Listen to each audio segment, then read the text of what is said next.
Bonjour à tous, cette vidéo est un didacticiel du logiciel Cyclone 2.0. Les cyclones sont des séparateurs solides-gaz à construction simple et de faible coût. Le logiciel Cyclone 2.0 nous permet d'effectuer une simulation en utilisant un ou plusieurs cyclones que l'on peut dimensionner pour une distribution d'entrées que nous aurons choisie. Après calcul, le logiciel nous fournit l'efficacité du cyclone pour certains diamètres de particules, la quantité de poussière en entrée, en sortie, mais également récupérée par le cyclone. Dans un premier temps, nous allons voir comment il faut utiliser le logiciel, puis nous verrons comment nous devons interpréter les résultats que nous fournit celui-ci. Donc, tout d'abord, nous démarrons le logiciel.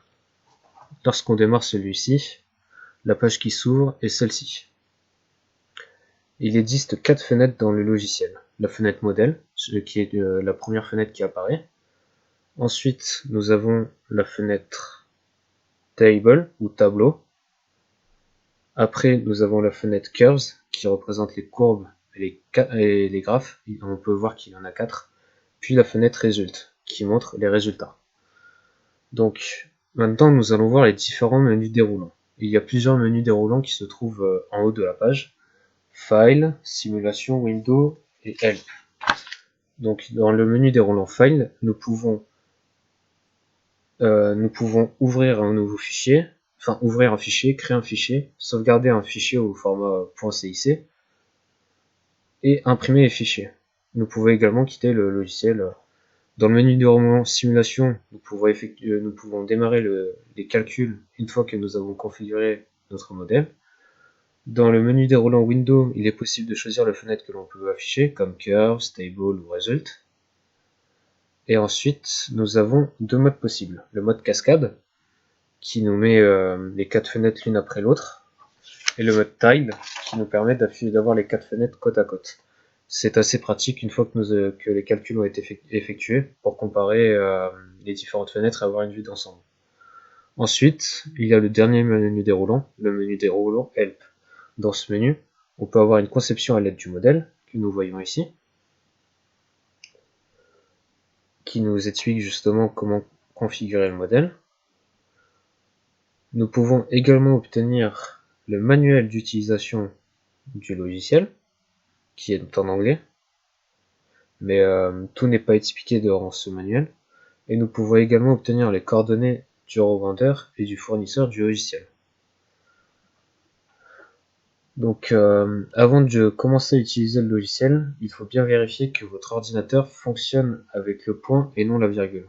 Car si ce n'est pas fait, cela va empêcher le logiciel de fonctionner. Donc il faut aller dans le panneau de configuration. Ensuite, nous allons dans la rubrique horloge, langue et région. Et nous cliquons sur modifier les formats de date, d'heure ou de nombre. Nous allons dans paramètres supplémentaires et nous remplaçons le symbole décimal en rentrant une virgule. Et une fois que ceci est fait, nous pouvons utiliser le logiciel correctement. Maintenant, nous allons étudier les différentes fenêtres qui sont présentes dans le logiciel. Pour commencer, nous allons étudier la première fenêtre qui apparaît, qui est la fenêtre modèle. C'est une des fenêtres les plus importantes car c'est cette fenêtre qui nous permet de configurer notre modèle. On peut voir dans cette fenêtre qu'en dessous des menus déroulants, nous avons plusieurs icônes qui vont nous permettre de concevoir notre modèle. Les icônes, donc en icône, nous avons l'icône qui nous permet d'ouvrir un fichier, l'icône qui nous permet d'enregistrer le fichier, une icône qui nous permet ensuite d'imprimer le travail que nous avons réalisé, l'icône curseur qui nous permet de sélectionner des cyclones ou de réseaux de tuyaux ou les paramètres de notre header, si l'on souhaite les déplacer, régler leurs paramètres ou les supprimer. Ensuite, nous avons l'icône cyclone qui nous permet de placer des cyclones dans notre modèle de 1 à 10. Et le numéro qui est écrit sur chaque cyclone ici représente leur ordre. C'est utile ensuite pour identifier les résultats liés au cyclone. Ensuite, nous avons l'icône réseau de tuyaux qui permet de relier les différents éléments entre eux. Le point de départ, c'est le carré qui est vert, qui représente les paramètres d'entrée du gaz. C'est ce carré que nous relions ensuite au cyclone, et nous pouvons ensuite relier plusieurs cyclones à la suite. Ensuite, nous avons l'icône Simulate, qui nous permet d'effectuer les calculs, de déclencher les calculs une fois que notre modèle est configuré. Puis nous avons 3 icônes qui nous permettent de nous déplacer sur les autres fenêtres. Donc là, sur le cyclone, on peut observer 3 flèches. La première flèche correspond à l'entrée du cyclone, la flèche qui est en bas correspond aux récupérations de poussière, et la flèche qui est dirigée vers le haut correspond à la sortie du cyclone. Chaque tuyau arrivant à un cyclone sera relié à l'entrée de celui-ci, et chaque tuyau repartant du cyclone sera lié à la sortie de celui-ci, comme nous pouvons le voir ici. Donc, lorsqu'on a plusieurs cyclones, il est possible de les mettre en série ou en parallèle. On peut également combiner ces deux configurations. Ici, les cyclones que j'ai décidé de faire sont en parallèle. Mais nous aurions pu également les mettre en série. Donc, quand les cyclones sont en parallèle, il faut configurer les paramètres, le débit qui est dans chacun des tuyaux. Pour cela, il faut double-cliquer sur le tuyau que l'on souhaite paramétrer. Cette valeur, elle est comprise sous format de ratio allant de 0,001 à 1. Par exemple, imaginons que nous avons 10 000 m3 dans ce tuyau. Il est ensuite séparé en 8 000 m3 dans le tuyau là. Donc, nous rentrons la valeur de 0,8. Et en 2000 m3 dans le tuyau d'en bas, donc nous rentrons la valeur de 0,2.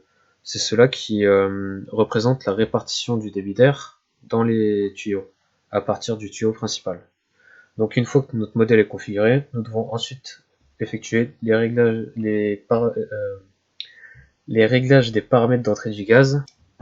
Le réglage des paramètres d'entrée du gaz s'effectue via le carré vert, qui est autrement appelé Gas Input Properties. Lorsqu'on double-clique dessus, on atterrit sur l'onglet gaz. Il y a 4 onglets, gaz, solide, efficiency et modèle. Dans l'onglet gaz, la case R nous permet de dire si le gaz utilisé est de l'air ou non. Si le gaz est de l'air, sa densité et sa viscosité sont calculées par le logiciel. Si ce n'est pas le cas, il faudra rentrer les valeurs de densité et de viscosité. La pression correspond à la pression atmosphérique, donc 1,013 bar, soit 1 bar. Nous pouvons garder 1 bar pour les calculs, quelle que soit l'altitude, car cela n'aura pas d'influence sur les résultats. La température correspond à la température du gaz en entrée du cyclone, en Kelvin. Et ensuite, il faut indiquer la valeur du volume d'air en entrée, en mètres cubes par heure. Dans le cas où celui-ci ne fait pas partie des variables choisies, alors ce paramètre deviendra inutilisé. Par exemple, là, si nous relions un cyclone dans lequel le débit fait partie des variables, nous pouvons justement sélectionner le débit et le régler. Donc ensuite, nous avons l'onglet solide. Ici, nous avons la densité du solide à paramétrer en kg par mètre cube. Par exemple, si nous prenons de la poussière du bois, produite par du broussage de bois tendre, la densité elle sera égale à 1000 kg par mètre cube. Dans un autre cas, avec de l'alumine, ça pourrait être 4000 kg par mètre cube. Ensuite, nous avons la concentration de solide à l'entrée du cyclone. Cette valeur de concentration, elle nous permet ensuite de déterminer la valeur de concentration de solide qui se trouve en sortie du cyclone, que nous verrons par la suite. Ensuite, nous avons la Fitting Law Heat Trends, qui représente la loi d'ajustement ou distribution d'entrée. Ça représente la répartition des particules en fonction de leur diamètre. Il y a 3 possibilités possibles. User, loi normale log ou loi Rosin-Ramler. Dans le cadre de la loi normale log, on nous demande 2 paramètres qui sont l'espérance et l'écart type. Dans la Rosin-Ramler, les 2 paramètres c'est l'indice de dispersion et le diamètre moyen de Rosin-Ramler qui seront demandés. Pour chacune de ces deux lois, à partir de ces 2 paramètres, le logiciel va déterminer la distribution d'entrée des particules. Ensuite, lorsque l'on choisit User, c'est à nous de paramétrer la répartition des particules.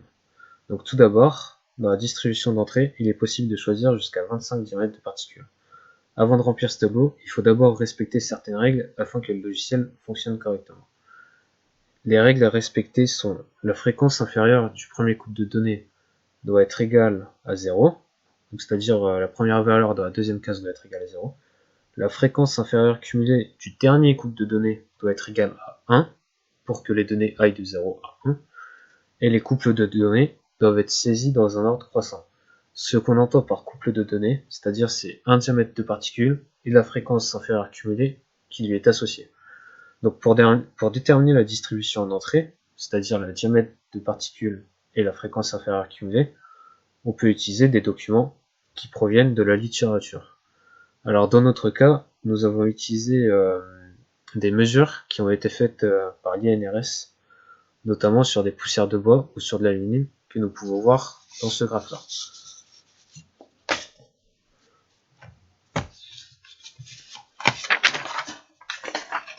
Donc à partir de ce document, on peut étudier des poussières de bois qui proviennent de différents procédés, qui ont donc des particules, des diamètres de particules différents. Donc là, on va prendre comme exemple le cas du sciage et mélange de chêne.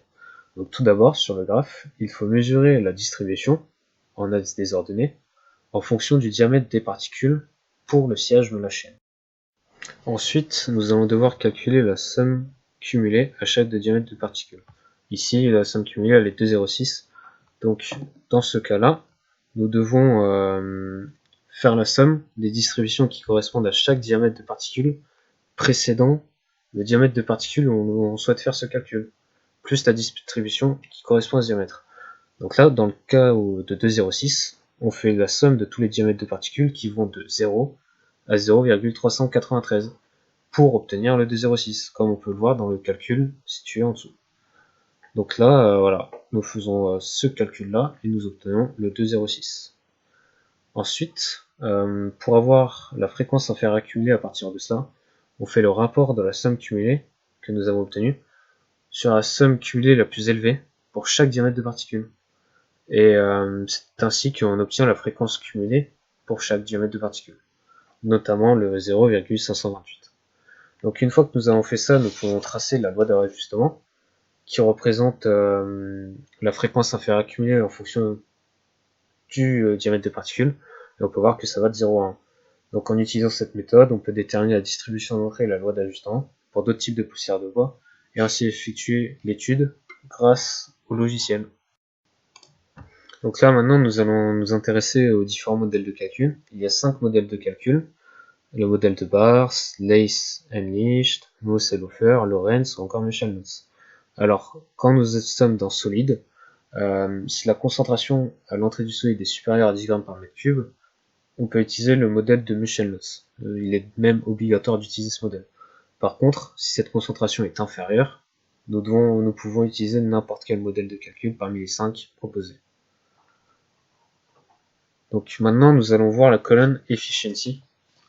Dans cet onglet, on peut choisir des diamètres de particules afin que le logiciel calcule et affiche l'efficacité du cyclone pour les diamètres que l'on a choisis. Et on peut choisir jusqu'à 50 diamètres de particules en microns. Donc l'efficacité du cyclone, c'est-à-dire ça représente plus il y aura de particules récupérées, c'est-à-dire moins ressorties, et plus le logiciel sera efficace. Donc là, pour 50, 20, 70 et 120 microns, le logiciel va nous calculer l'efficacité qui correspond à ces diamètres de particules, alors que dans les résultats que nous obtenons ensuite, dans le tableau, ces diamètres de particules ne seront pas présents. Donc c'est surtout le principal intérêt, nous allons dire, de cet onglet, c'est d'avoir l'efficacité des diamètres de particules bien précis. Maintenant, nous allons voir les paramètres du cyclone. Quand on double-clique sur un cyclone dans la partie modèle, on a cette fenêtre qui apparaît. On peut voir deux onglets différents, l'onglet géométrie et l'onglet variable. Donc dans l'onglet géométrie, c'est là que nous allons choisir la géométrie du cyclone. Et dans ce schéma-là, nous avons tous les paramètres qui sont nécessaires pour dimensionner le cyclone qui sont montrés. Il y a plusieurs paramètres qui sont notamment A, qui correspond à la largeur d'entrée de la section carrée, B, qui correspond à l'auteur d'entrée de la section carrée, DS, qui est le diamètre de sortie à la récupération des poussières, DI, qui est le diamètre de sortie, DC, qui est le diamètre du cyclone,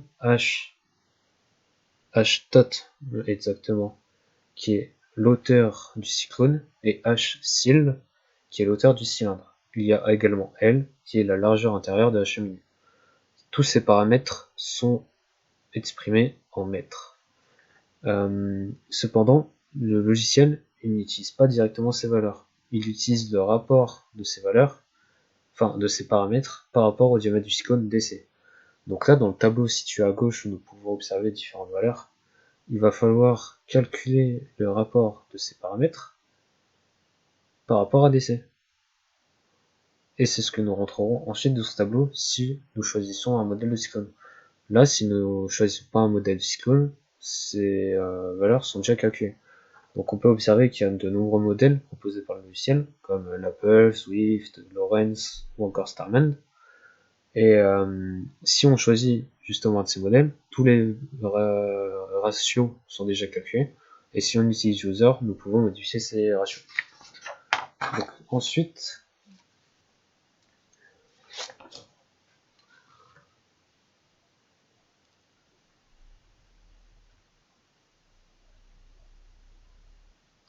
justement par exemple, nous pouvons modifier ces valeurs.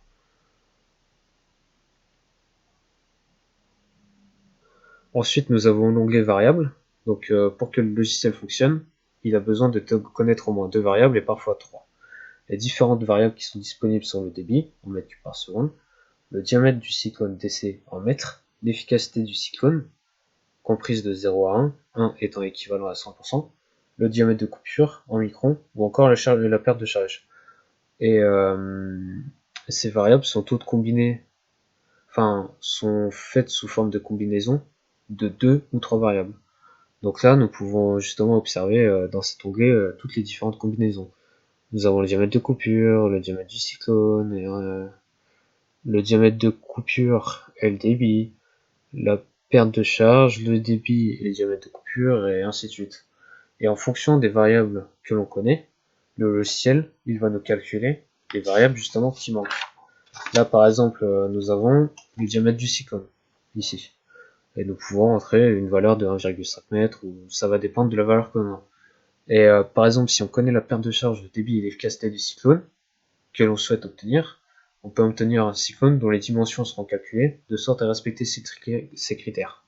Dans un autre exemple, si on connaît le débit et le diamètre du cyclone, ainsi que ses dimensions, on obtient la perte de charge qui est associée, le diamètre de coupure, ainsi que l'efficacité du cyclone. Donc on peut avoir de nombreuses configurations différentes afin d'effectuer de nombreux tests différents pour utiliser le logiciel dans différents cas. Donc justement, une fois que nous avons configuré tout ce que nous avons vu précédemment, nous pouvons utiliser l'icône Simulate, l'icône qui nous permet de calculer, ou l'onglet de simulation, et cela va nous calculer justement des valeurs qui seront affichées dans les 3 autres fenêtres, qui deviendront des fenêtres justement intéressantes. Et nous allons donc étudier chacune de ces fenêtres. Donc maintenant nous allons nous intéresser à la fenêtre Résulte ou Résultat.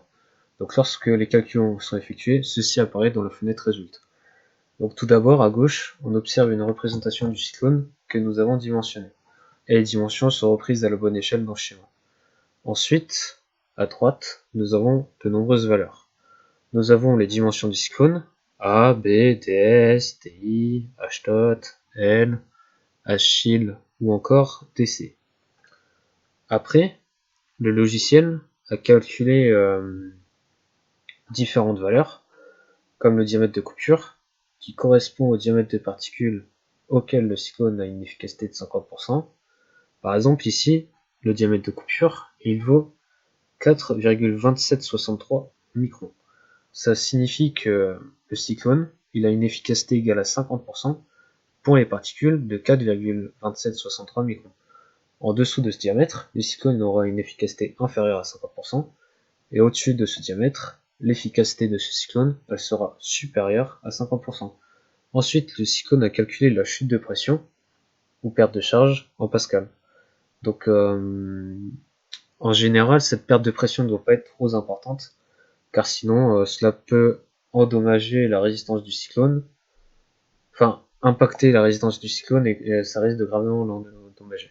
Donc on peut avoir des cyclones très efficaces en théorie, mais le problème, ce sera qu'ils ne seront pas utilisables à cause de cette chute de pression qui sera beaucoup trop importante. Ensuite, nous avons Cyclone Efficiency, qui représente l'efficacité du cyclone du total allant de 0 à 1. Ici, l'efficacité totale du cyclone, elle est de 99,95% pour ce type de poussière que nous avons choisi. Par exemple, si on prend, au lieu de prendre de la poussière de bois, si on prend de l'alumine, cette efficacité elle pourrait très bien être de 90% ou 70%. ça va dépendre des particules et de leur diamètre. Donc là, ensuite, nous avons le débit, qui correspond au débit que nous avons rentré dans, dans les propriétés d'André Dugaz dans la partie modèle. Sauf que si jamais on n'a pas rentré, ben justement elle est calculée. Et enfin, le logiciel, il affiche la loi d'ajustement choisie, ainsi que les valeurs associées, qui se rapprochent le plus de notre loi d'ajustement que nous avons effectuée nous-mêmes. Donc cette fenêtre permet d'avoir les dimensions du cyclone, d'avoir une représentation de celui-ci, ainsi que d'avoir certains paramètres qui sont utiles. Donc maintenant, nous allons nous intéresser à une autre fenêtre, qui est la fenêtre table ou tableau. Donc lorsque les calculs sont effectués, nous avons ceci qui apparaît dans la fenêtre tableau. On peut lire en haut le numéro du cyclone auquel correspondent ces résultats, ce qui est important si on utilise justement plusieurs cyclones. Il y a jusqu'à 25 diamètres de particules différents qui sont représentés dans ce tableau et qui ont été choisis par le logiciel en fonction de la loi d'ajustement. Donc on peut observer 5 colonnes à chaque fois pour 5 cyclones. La première colonne représente le diamètre des particules en microns. La deuxième colonne, c'est l'efficacité du cyclone en pourcentage. La troisième colonne, la distribution à l'entrée du cyclone. La quatrième, la distribution à la sortie de récupération du cyclone. Et la cinquième, c'est la distribution à la sortie du cyclone. Et ces trois dernières colonnes, l'unité, c'est Natural Frequency en pourcentage.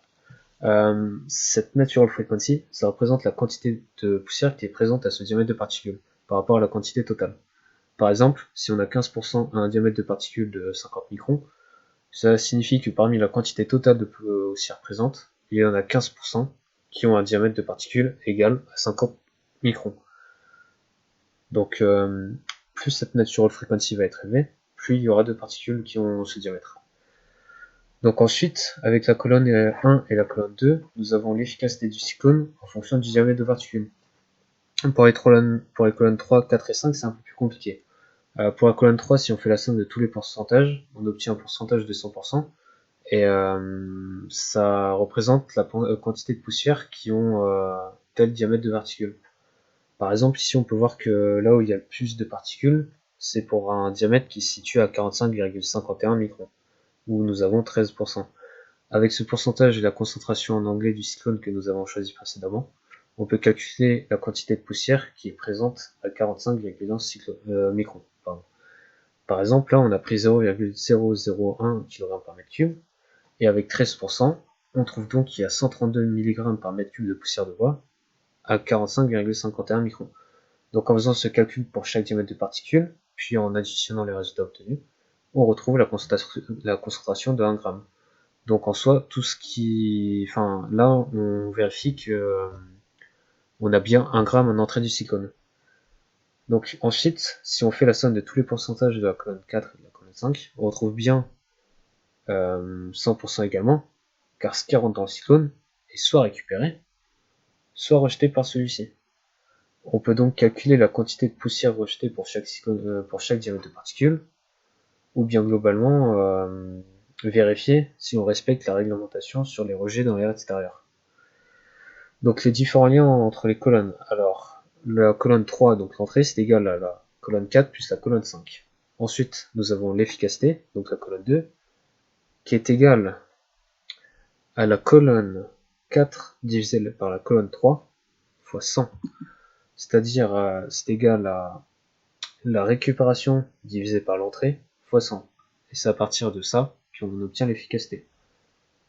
Donc, à partir de ce tableau, on peut importer ou copier-coller ces données dans un tableur afin de faire ce qu'on le souhaite, mais également regarder les courbes que le logiciel va tracer avec ces données. Donc là, pour terminer, nous allons nous intéresser à la dernière fenêtre, qui est la fenêtre Curves, qui représente les courbes ou les graphes. Donc sur cette fenêtre, on peut observer 4 graphiques. Le premier graphique correspond à l'efficacité en fonction du diamètre de particules. Le deuxième graphique, nommé Entrance Distribution, correspond à la quantité de poussière en fonction du diamètre de particules à l'entrée du cyclone. Ensuite, le troisième graphique, nommé Foot Distribution, correspond à la quantité de poussière en fonction du diamètre de particules à la récupération. Et pour finir, le graphique 4, Head Distribution, correspond à la quantité de poussière en fonction du diamètre de particules en sortie du cyclone. Donc on peut voir sur les graphes que en haut nous avons le titre du graphe, ensuite nous avons le numéro du cyclone auquel correspond la courbe, puis le nom de chaque axe ainsi que la graduation. D'ailleurs, cette graduation, on peut la modifier en double-cliquant sur un axe. Par exemple, si on souhaite modifier la graduation de Natural Frequency pour l'intensité de distribution, on double-clique dessus et on choisit la valeur minimale et la valeur maximale de notre axe. Donc ces 4 graphes, ils sont tracés à chaque fois et ils sont tracés à partir des données du tableau. Si on souhaite avoir d'autres courbes, on va devoir les tracer nous-mêmes en utilisant un tableur ou en utilisant les données de la fenêtre table ou autre. Donc ensuite, ce que signifie chaque graphe. Le premier graphique, il nous permet de voir l'efficacité du cyclone en fonction du diamètre de particules. On peut ainsi voir rapidement où notre cyclone sera efficace. Le graphique 2, il nous permet de voir la répartition des particules en fonction de leur diamètre. On peut voir où se situe la majorité des particules. Par exemple, ici, on voit que la plupart des particules se situent dans un diamètre compris entre 30 et 93 microns. On peut lier cette courbe à la première, afin de voir si là où on a le plus de particules, notre cyclone est efficace ou non. Ensuite, le graphique 3 nous permet de voir la quantité de poussière récupérée par le cyclone en fonction du diamètre de particules. Plus la courbe du graphique 3 va se rapprocher du graphique 2, et plus notre cyclone sera efficace. Et pour finir, le graphique 4 nous montre la quantité de poussière qu'il y a en sortie du cyclone. Et si on ajoute cette courbe à la courbe 3, on obtient la courbe 2. Et on peut voir que l'endroit où se situe cette courbe est également l'endroit où l'efficacité diminue. Donc on peut obtenir de nombreuses informations intéressantes en utilisant ces 4 courbes. Je vous remercie d'avoir écouté ce didacticiel et j'espère qu'il vous aura été utile afin de comprendre le fonctionnement du logiciel. Et j'espère que que vous pourrez réaliser vos essais grâce à l'aide que vous aura fourni ce didacticiel. Merci de votre écoute.